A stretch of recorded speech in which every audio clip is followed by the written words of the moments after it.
Hi, I'm Jen Kelly, the founder and one of the fractional CMOs at New Initiatives Marketing. And hi, I'm Nicole Crozier, and I'm a fractional CMO with New Initiatives Marketing. And today we are answering a question for our Ask a Fractional CMO newsletter. And today's question is, why do I need a marketing strategy? I just need a campaign right now to bring in more leads. And this is a question that we often get. This is not a single question. This is one of those roundup questions that we often get because a lot of times when a sales plateau is being reached by a B2B firm, what they're really focused on is just getting more leads. We just need more leads so we can get those sales.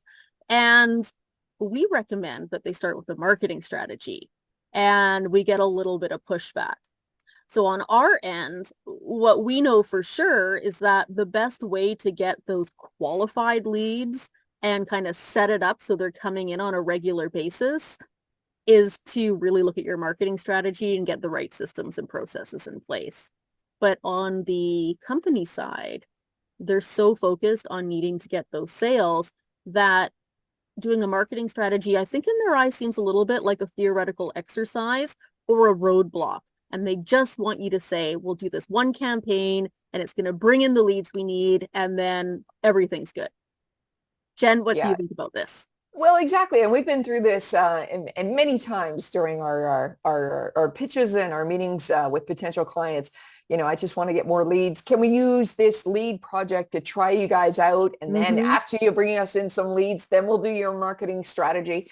And it's completely understandable for a company that hasn't embraced or hasn't done anything with marketing to be thinking that way. And like you said before, when you're really sales driven, sales focused, you are used to counting the amount of actions equal the amount of like how many leads are moving through the pipeline and whatnot. So it's completely reasonable to be thinking that way. So we can definitely understand it from that point of view. The thing is that if you think about, okay, so right now, let's pretend the way that you're getting leads is not really working for you. Mm-hmm. So you're talking to us, you're talking to New Initiatives Marketing, NIM for short, about like, can we just do a lead campaign and then we'll do the rest of your marketing stuff.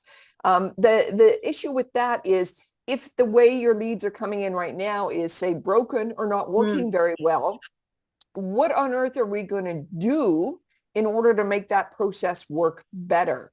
Right. So we don't know yet. Is it the messaging? We don't know yet. Is it where you're finding the leads, Mm-hmm. the audiences that you're going out to, what the message actually is that maybe you're leading with, or the secondary message, without really evaluating what's happening with your current campaign in order to see about fixing it. That's involved in strategy.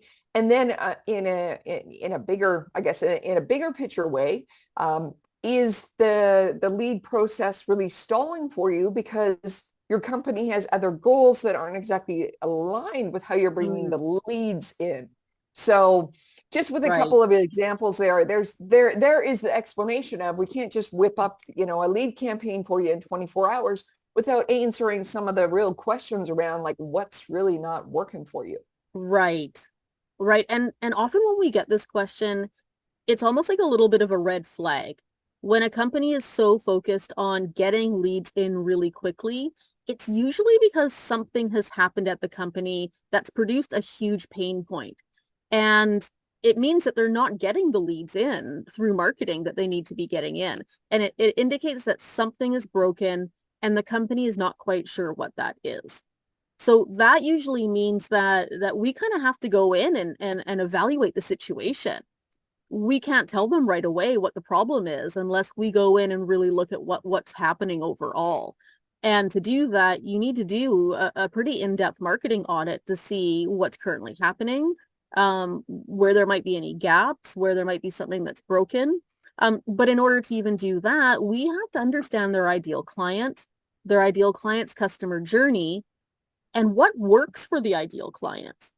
And so if this is a company that hasn't taken the time to do, say, in-depth client interviews to really gather that information, they haven't put together a real customer journey map yet, and they haven't put those kind of steps in place, then it's almost like we have to go back to that foundational step one and fill in all those gaps. And in order to do that, we kind of have to go through that marketing strategy process. It's the only way to fix what really is a broken link and maybe even a revenue leak. Yeah, that's a good point. And as you talk about understanding the potential clients, the potential customers, there's also another side to the strategy too, where we're diving in and understanding what you as a company, what you're already doing that resonates with your current clients, what you're already doing that is great or really valued by your current customers, your current suppliers, your current employees. And frequently what we find is this gold, this wonderful things. It could be the way you deliver the services, the processes, the products. It could be how your customer service people to touch the customers. It could be a bunch of different things. We've seen a bunch of different scenarios where your customers really value something that you think either that's just a way of doing business, or you don't even pay attention to it. You don't think it's a wonderful differentiator at all until it has been brought to your attention that that's what your customers, your employees, your vendors, your partners, really value about you. And what's important about that is seeing that, and then this is authentically the way we work anyways. Why not highlight this and that great thing that you've got there? It could be more than one thing. Oftentimes can go into your messaging to really differentiate you and start to further attract those ideal clients, those ideal leads to be coming in. But if we don't know about that, that's part of the strategy too. So it is your potential clients, but it's also, what are you doing that's so great that you haven't shone the light on yet that matters? Right, exactly. Exactly. And so for the clients that we have worked with, where they have come to us initially with we have a lead generation problem, what can you do right now to fix it? And we have talked them through this process and they have bought into it. And we have gone ahead and created that initial marketing strategy for them. Like we were just talking about, one of our first steps is to do all those really in-depth client interviews. And what comes out of those is gold. And it's really surprising in most cases for the CEOs, the sales leaders, the rest of the people in the organization. And the information that comes out of those interviews really informs some really foundational things that need to be changed in order for the lead generation to be fixed and to start working again. Often it comes down to what the company thought was their core difference, and the reason clients were buying their products and services and staying with them was not really the reason at all. It was a completely different reason. And so the reason they weren't getting the leads is because they weren't saying the right things. They were talking about benefits that the customers didn't really see as benefits at all. And so these are some of the foundational issues that could be happening in your lead generation process. Absolutely. And then just to turn the tables a little bit on that. So if we've explained our process and our reasoning why, now just wanting to get more leads, I mean, what would you have us do? It's kind of like we're flying blind, kind of making it up. And that's not a responsible way. That's not the way we engage at all. So so this is the reasoning why we always go back to the strategy first, the marketing strategy. And just to talk about that a wee bit here, when folks hear strategy, sometimes it puts them into a little bit of a coma, and they just think, oh my goodness, it's going to be like 9-10 months before we get any work done. We've got it down to a 60-day program. So quite literally on day 61, we're putting it into action. So so it can be quite rapidly ramped up. Yeah, and I think a lot of organizations have gone through strategy processes in a number of different areas, and it ends up being a theoretical exercise, almost like team building. You do one team building event and then everyone forgets about it the next week. That's not the type of marketing strategy that we're talking about. We're talking about like a highly actionable marketing strategy that's really connected to what your clients are telling us. This is something that we go through, like you said, in 60 days. And at the end of the 60 days, we've identified what's going wrong in your lead generation processes. We've also identified what's going right and needs to be kept. We understand now your ideal client's customer journey, and we know exactly what needs to happen at each touch point in order to get those leads coming in and making sure that those are the right leads and the qualified leads.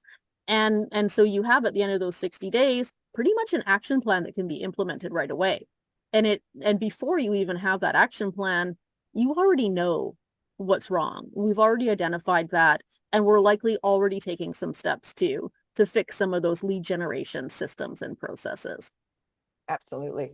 And with us, we really do understand that marketing is half of the marketing and sales dance, if you will. And it's really important for marketing to be able to have the confidence of the sales department. Mm. And if we are setting up programs and lead generation campaigns and different initiatives in order to help bring in the leads, in order to help raise the awareness so the right leads start to come into the company, that's something that we really take very seriously, because we want to be able to hand over the great leads to really help the sales team do their job.